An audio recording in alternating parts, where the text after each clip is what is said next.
I don't really know what comes next. I'm just doing my best, even though I'm so stressed out.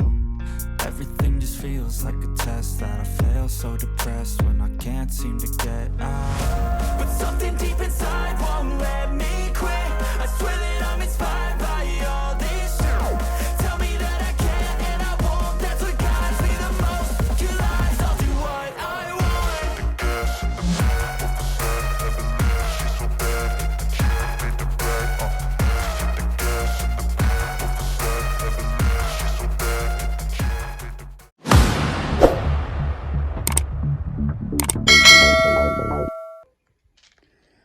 So guys, may natapos naman tayong Woodstock.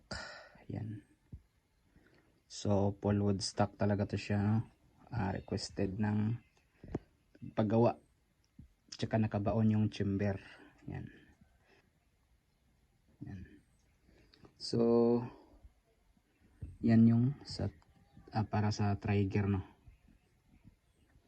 Tapos dito may design siya dito para kasi gusto niya baon na baon talaga, no?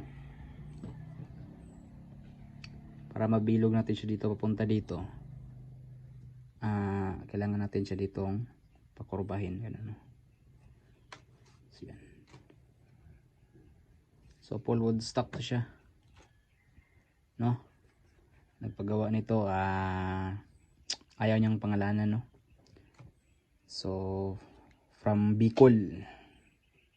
So ito yung Woodstock niya, no? Kulang nito, ano lang, symbol doon sa chamber, no? Yan.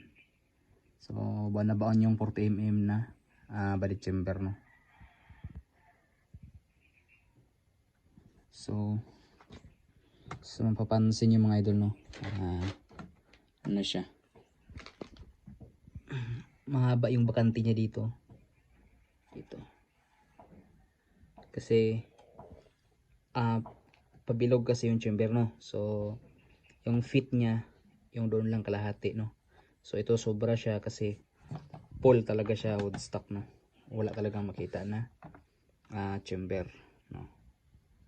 Pero yun lang, hindi siya fit. So magastos to siya sa epoxy kasi kailangan natin dito i-epoxy to dito para mag-level siya dito kabilaan, no?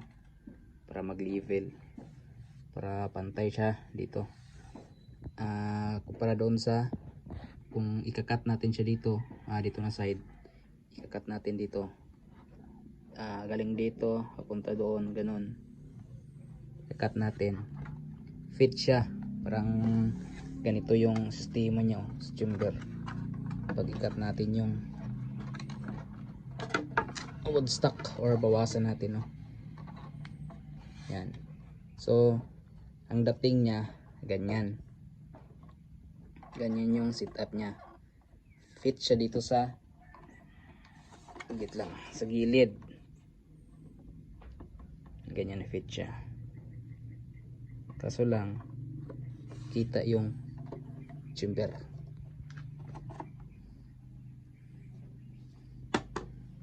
Yun. Pero kung ganito talagang sa gilid mo tignan, baon na baon talaga yung chamber, no? So yan.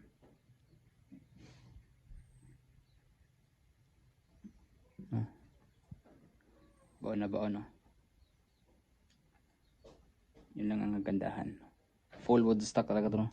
So alam nyo na, nasabi ko na matagal to gawin, no? Kasi wala tayong mga malalakas na mga power tools. Ito lang yung tools ko, dalawa, angle grinder tsaka yung drill. Yeah, pagdating dito pag kanal, yan, dyan talaga ako matagalan, no? Kasi manamana natin yan, you know. Tapos kailangan maingat ka dito sa pagkanal kasi paglalabas yung ano dito, yung ginagamit din ng pangkanal, ito. Pag napasobrahan natin, lalabas dito, wala na. Damage. Kaya yan. Tingnan nyo naman oh.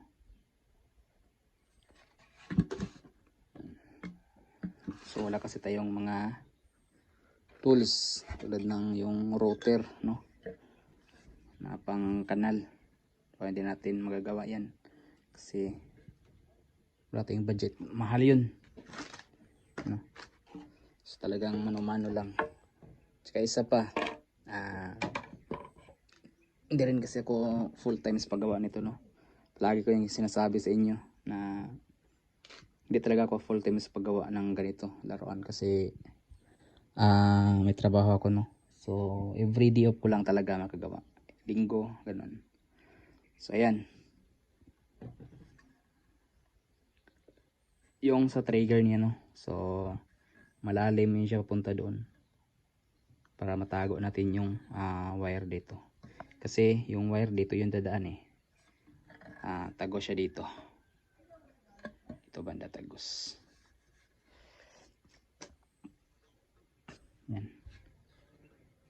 So magaan lang siya kasi hindi siya mabigat na kahoy, no? Yung tinatawag lang sa amin na Jumelina, no? So pansin nyo makinis na siya, no? So nilihan natin yan siya ng 320. Number 320 ito ang gamit natin, 320 para wala tayong makitang wala tayong makitang yung parang gas ba. So yan o, pansin nyo lang. Yan. So hindi talaga natin masasabi na perfect, no? So meron talaga yan siyang mga konting scratch tulad niyan. Napasobra tayo sa pag napasobra tayo sa pag tawag nito ng itak, kaya yan. So kung hahabulin pa natin yan, mas lalalim yan siya dyan. So mawawala yung forma, no? Papayat siya dito banda. So dapat kasi sa paggawa ng ganito, ipabagay din natin yung medyo may dating din pagka So kahit sabihin natin na laruan lang, hindi naman yan okay lang. So pero mas maganda pa rin yung maganda tignan, no? Baga. So yan. So ngayon wala pa akong barrel, no?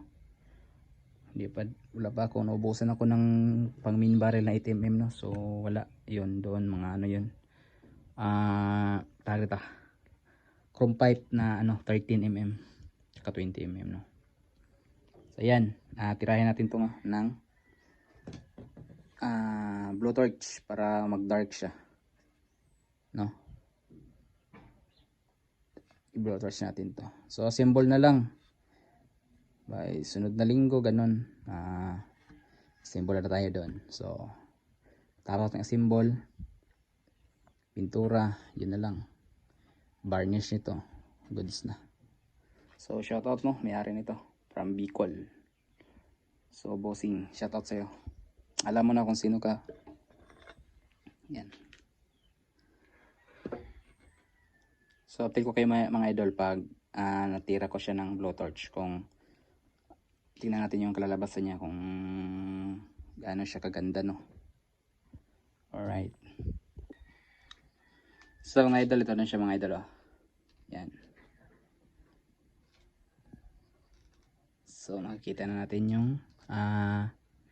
kuan ba, yung design ng kahoy, no? So yan. So ano na lang ko lang ito, no? Finish varnish o yung clear lang na natural, clear na gani, natural pa. Yung clear gloss yung itira natin dito pag natapos na natin ng masimbolan natin lahat. So yan. So yan, ganda. Yan mga idol.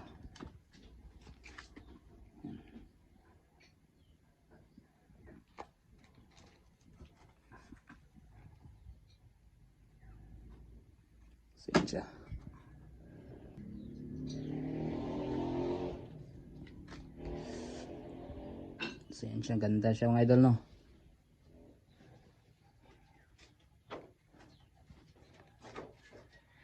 So yan lang muna sa ngayon mga idol. At huwag kalimutang mag-subscribe no. At pakiclick na rin sa notification bell para lagi po kang updated sa mga susunod ko pang video na gagawin. Tulad nito, DIY na air gun no. So ay butane gun kumbaga. So yun lang. Maraming salamat po sa inyong panonood. God bless.